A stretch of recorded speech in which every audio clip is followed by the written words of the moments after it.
Okay, let's get started for this mid-morning session. So we're going to start off with this new campaign, which is now probably midway through the campaign, that the Financial Services Council have done in conjunction with the Retirement Commission. And it's called It Starts With Action, and it's about demystifying money conversations across our wāhine community, so across women. Interestingly enough, there has been some research undertaken by the FSC, and this research said that 60% of women worry about money on a daily basis, and 80% of them put their hands up and said, my knowledge, my literacy knowledge, my knowledge about my finances is either very low to moderate. So the Financial Services Commission Council, in conjunction with Jane and the Retirement Commission, decided we needed to do something about it. So they've put together a campaign that's been running now. It ran for the month of May, it's going to run in June, and it's going to run in July. And we'll finish on the 29th of July with a panel discussion to be held at the Park Hotel in Auckland, kind of doing a summary of what the campaign's been about. And we're going to have some speakers like Nick Stanhope. We're going to have, I think, Samantha Barris is coming from the FMA. We've got Antonia Watson from ANZ. And they're going to sit and talk about their money experiences and their life journeys around money. But the Commission and the Council went out to all our providers in the marketplace, and 80 individuals, 80 companies, 80 providers put their hands up and said, we want to be part of that, and you'll see them shortly. So across these businesses for the last month and then for the next 2 months, there has been a plethora and a flurry of activity, and I mean huge activity. So if you're into social media and look at LinkedIn, look at any of the Instagram posts, you will see that companies like Mercer, companies like ANZ, companies like Westpac, individual advisors, etc., have been reaching out to their communities and doing all sorts of different things to have these conversations. And at the same time, pack of cards has been put together, so I am going to encourage a couple of people to come up shortly and talk about these pack of cards. But these are money conversation cards to be able to stimulate conversation about money. And we've now, Tracy Cross from DLA Piper just said to me yesterday, we've now got cards for kids and we've now got the cards translated into te reo. So a huge campaign that's been taking place, and I guess they picked out sort of some themes that they would talk about over this period of time, and it was as a collective of women, what would be the things that would stimulate the conversation. So these were the themes for the 3 months. So we've already had 2, so financial wellbeing for women and making your money work smarter. And we've got themes of protecting what matters, and that's around insurance. And as we talked about today, we as a country are underinsured. Healthy financial relationships, so how to have different financial conversations, which are often hard for people to raise, let alone carry on a conversation about. And then the gender retirement gap and how we fix it. And I know recently I read an article David Boyle put together about the gender retirement gap, and he has a great way of analysing these subjects. So I will get Boyle to come up shortly and have a little conversation when I give him one of these cards. But so how can the advice industry get behind this campaign? This is the first campaign of its sort ever to be put out to the marketplace, in that it was a pledge required from everyone that's involved in it, and I'm talking about 80 so far, that they would do something about it. But as Tracy said to me yesterday, Trish, it doesn't stop on the 29th of July. It continues forever. We want to get it to be everyday conversation across our financial services community. And so then that puts an obligation on you and an obligation on me that we carry on these conversations. And how can you do that? There are various ways. And Tracy was talking to me, you can have drop-in sessions at your local mall. You can speak to community groups. And I know that already a number of community groups, particularly in the South Island, were having sessions with financial advisors. Have a free consult program. And we talked about pro bono before, so it may lead to something else, but it's a good inroads to get in there. It's having conversations conversations at schools. It's getting it as part of the curriculum on schools, and profiling female advisors. And I've already run a couple of panels where we've had 5 wāhine across our community who were amazing women who came from different parts of the industry, but all very passionate about the one thing, and that was about advice and having these money conversations. So these are the companies that I talked to you about, and these companies, this doesn't have to be it. I'd actually love this whole slide. Let's take it, that orange bit. So my challenge to you is to fill up that orange bit. So put your hand up, say you want to be involved. There does not have to be a financial contribution. It's simply you're taking a pledge that you'll do something and then feed it back in to the Commission and to the Financial Services Council. There's a total area on their website dedicated to it. Feed back in what you're doing to play your role in this. We've got this little video. Women like to talk, but talking about money, fat chance. Let's face it, New Zealand has tall poppy syndrome, so we don't like to talk about money. And talking about money is especially sensitive for women. Money is seen as a measure of status and power, and yet most of us resent being judged by it. Worse is how we judge ourselves, especially when we compare our status to people who seem wealthier and more successful. It doesn't help that the finance industry has invented a lot of fancy language. You may have noticed when people talk about money and investing, they use a lot of technical terms and several words to describe the same thing. It's almost like it's designed to make us feel sidelined. But this money taboo keeps us ignorant. It stops us forming better habits and keeps us from finding money's proper place in our lives. A tool to live our best lives, not a limit placed on our happiness. Talking about money breaks down the barriers we've put up for ourselves when it comes to taking back control, from negotiating our pay to investing and working towards our goals. We deserve financial well-being, so it's time to take action. We need to get a bit vulnerable and just start having money conversations. We've made this really easy for you with our Conversation Starter Card pack. Just download the pack at the URL below and have a money date. It's time to take control of our financial well-being. We've got this. There's an area that you can go and have a look at it. And now I'm going to introduce you to the cards. So we're going to do this a couple of ways. So I'm going to ask Suzanne Baldwin, who's kindly volunteered, and she's shaking her head, no, I didn't, Tricia, and David Boyle, who naturally volunteered, to come on up. Come on up, Boyley, and come on up, Suzanne. And I'm going to get them to choose a card, and they've got to have a 2-minute conversation. So this is on the fly. Nothing's been prepared here. I can assure you of that.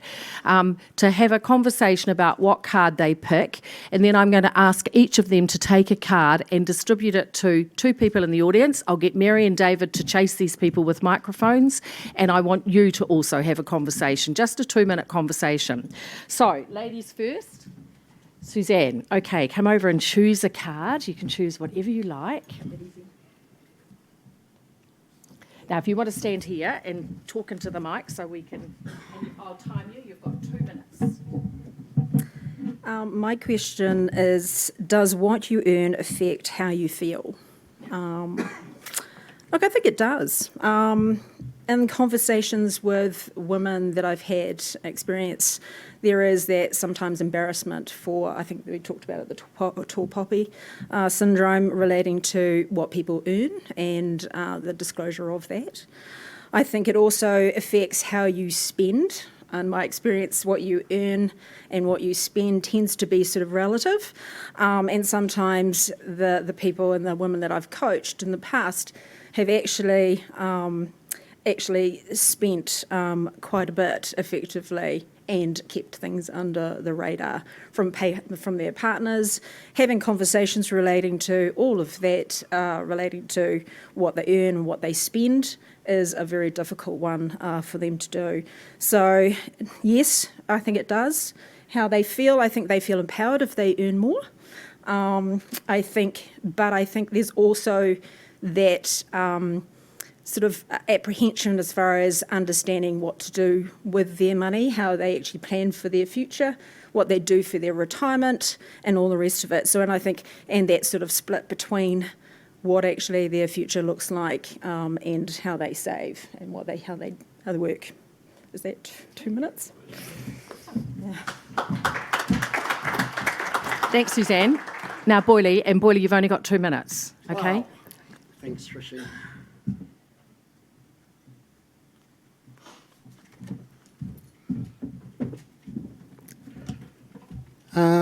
How's it going, everyone? Good to see you. Mine is, what's your kryptonite when it comes to spending? I think that was a really good term. We've done a little bit of work at this in our office, and we've done a few videos actually on this topic, and it was one of the questions. And funny enough, Aga, who's in our team, who's from Poland, but she lived in Scotland for many years, didn't understand the question. And I thought it was a little funny because I thought everyone knew about Superman, but not to be the case. So kryptonite for her was something that was confusing, and I guess that relates a lot to our industry. And I think when it comes to kryptonite for me, it would be, I find it very difficult to walk past a record store and not go and buy a vinyl album, even if I don't need one, because I just do. And I think everyone probably has, I know Tricia has around shoes, for example. I've been with her. It's terrifying, just saying. And I guess the point that we're trying to make around this is having that conversation around spending and moving that spending to more investing and savings is a pretty important aspect and a great way to start a conversation. I think these ideas are really great. Thanks, Boyle. And you raise a couple of important things, which I think, and I'm not sure if you go there and have a look at sorted.org.nz, but they have some free resources, and it just kind of prompted me when you talked about saving and investing, and that's some of their free booklets that they do give out. So I'm going to get Suzanne and Boyle to choose a card, and whilst they're doing that and then handing them around the room, I'm just going to ask Richard to come up and just give us a couple of few minutes on how's it going, Richard, with the campaign, etc. So, and if I can get Mary and David to put microphones under the people that these guys choose. So,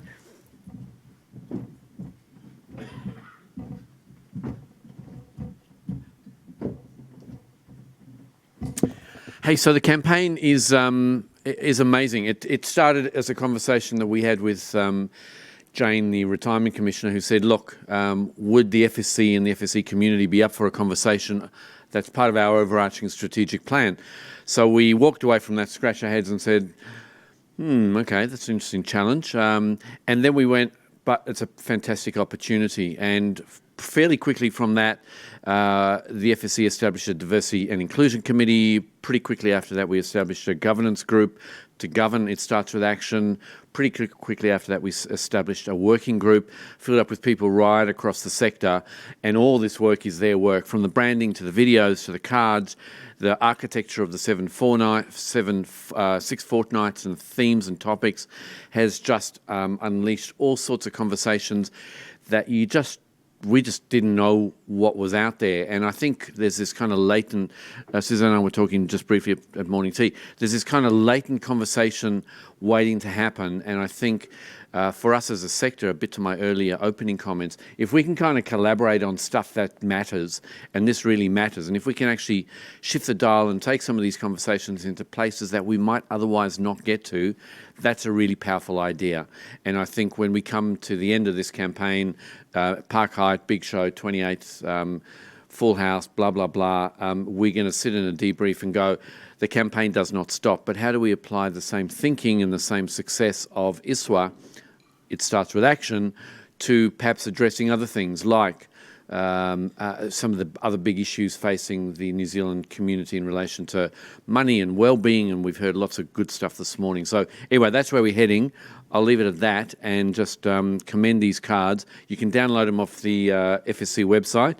We're going to print heaps of them because as soon as we saw this and went, put it in front of your kids or put it in front of your client, put it in front of your partner, it opens the door to a conversation that you probably would never have, and it's fun and it's engaging and all those awesome things. So on that note, back to you, Tricia.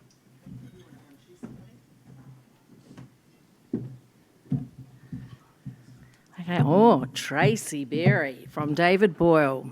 Okay, so we just wait for the microphone to come over. Tracy? Okay, there we go. So read out your question and then give us your answer. Hi, I'm Tracy. The question I've been asked is, what would you tell someone if they asked you how much you get paid? It's a tricky question, isn't it? My first response may be, well, it's never enough. But probably, it depends on who the person is. I'd probably want to understand their motivation. So are they trying to understand how much I get paid so they can understand a relativity? Because that is a question that I do get, particularly from females, quite a lot, how to engage in a conversation around salary and equity and have that sort of that dialogue that's constructive. If it was someone that I was quite close to, I'd probably tell them, because I'm not ashamed, and I think that's part of engaging in that conversation. Cool, good answer. Thanks, Tracy. Okay. Hello, everyone. Okay, I did try and avoid eye contact, but unfortunately I've been chosen. So my question is, do you think it's easier for men to negotiate a pay rise? I don't think so. I think, you're only as confident as you are. And if you have that conversation and that's your time need at that time, have that conversation as a woman. I can say that. And I don't think it's any different for a man. I don't know if everyone will agree, but I think if you feel like that you deserve a pay rise, you might as well have that conversation front foot rather than sit there, get a bit complacent, start to not enjoy your daily tasks, and then eventually find something else. And who knows, that might not make you happier either. So, yeah, I don't think so. Awesome, good answer. Thank you. Well done.